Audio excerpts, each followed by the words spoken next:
I shouldn't have ended up in a place like this. And yet, if you listen long enough, cities start to speak. That day, everyone agreed. It was perfect. Clear sky, light air, the smell of fresh bread mixing with voices from the street. Ordinary people, ordinary lives, families heading home, children holding onto their mothers' hands, fathers distracted by work, pausing just for a second, long enough for a glance, a smile, just a simple moment. Or at least, that's what it felt like. The bus stop was only a few steps away. Some say the bus arrived early. Others, that no one was really waiting for it. What we know is this: it stopped, and the doors opened. At first, nothing felt wrong. Then someone noticed too many people, more than there should have been. They stepped off, one after another. They didn't speak, they didn't look at each other, as if something had already passed through them. The driver left his seat. That detail appears in every account. He didn't look at anyone. He didn't say a word. He just walked toward the back of the bus, as if he knew. A few seconds later, a man collapsed. Grey hair, dark beard, one hand pressed against his chest. A heart attack, that's what they said. Someone tried to help him. 4 men, and here. The stories start to split. But there's one thing everyone agrees on. The first man was not the last. One of the men on the phone stopped, a grimace, a hand to his chest. Then he fell, another stepped forward. Same movement, same place, chest fall, silence. The last 2 started shouting. Someone in the crowd turned. Too late. 5 men, 5 bodies, all in the same place, all at the same time. A heart attack. That's the word they use. Always the same one, as if it were enough to explain everything, but something doesn't fit. The crowd was moving. I tried to focus on someone, one, then another. Nothing, all at once. Too much. For a moment, I lost it. Because at that exact moment, everyone started looking in different directions. Not at the bodies, not at the bus, elsewhere. Some toward the buildings, others toward the street, others toward something no one could describe the same way. As if each of them was seeing something different. And then, nothing. Silence. 5 men were dead, in front of dozens of people in a matter of seconds, and yet, when I got closer to the bodies, no one could tell me what had really happened. Everyone agreed on one thing: heart attack, 5 men, same moment, same place, everything around them, perfectly untouched. Coincidences leave traces. Here, there were none. Or maybe, not the visible kind. By the next day, the official answers were already in place, articles published, conclusions accepted. But the truth is rarely found in what people decide to say. It hides in the gaps, in the silences, in the hesitation, and most of all, in what lingers.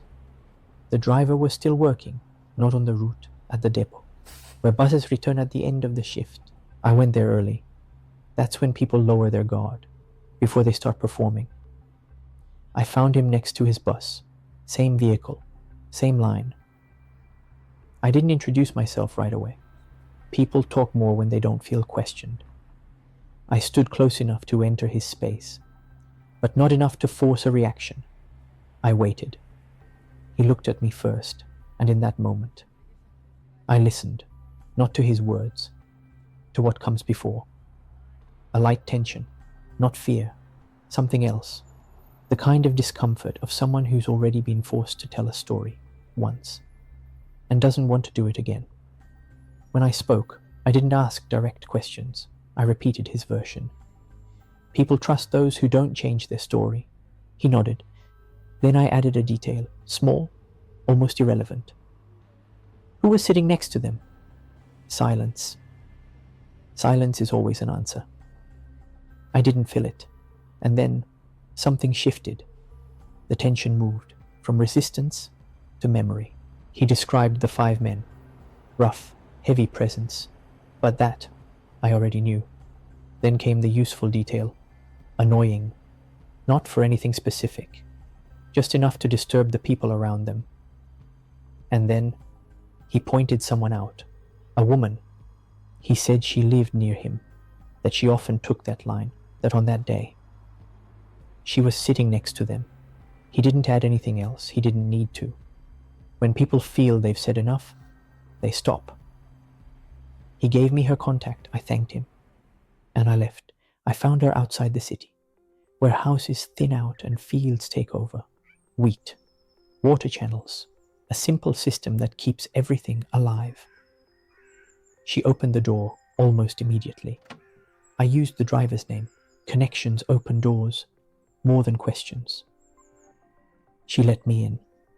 We talked about light things, weather, routine, small habits, and all the while, I listened, not to what she said, to how she said it, the rhythm, the pauses, the words she chose, and the ones she avoided. When I mentioned the 5 men, the change was immediate. Rigid shoulders, arms closed, eyes elsewhere, defense, not fear, protection. People only protect what matters to them. I didn't push. I lowered my tone, slowed the rhythm, gave her a way out, and she took it. She told the version anyone would tell: rude men, disrespectful, invasive. They laughed, pushed each other, ignored everyone else.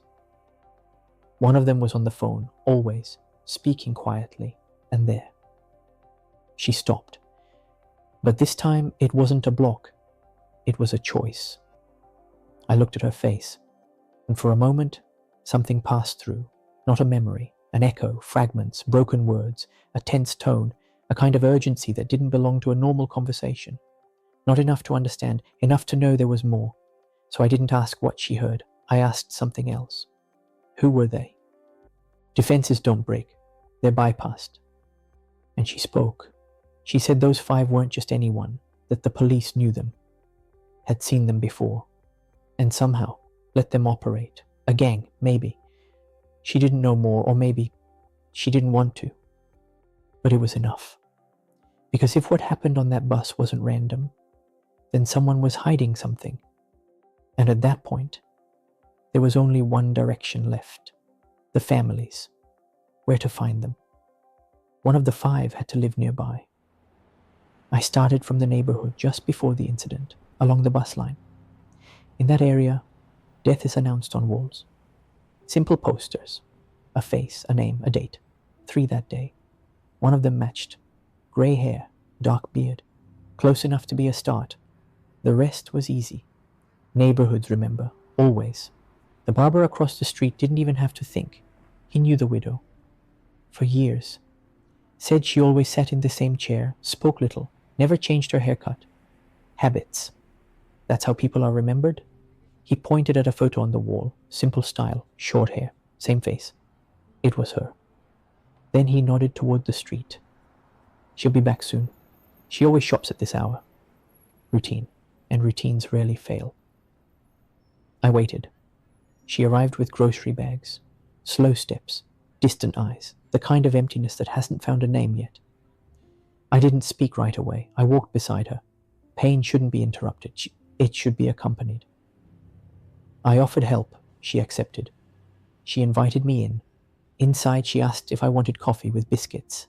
I said yes. Not long after. Silence had already settled in. We spoke about simple things, and without being pushed, she said it. Her husband. No more words needed. You could feel it. Not in her tone, in what remained behind it.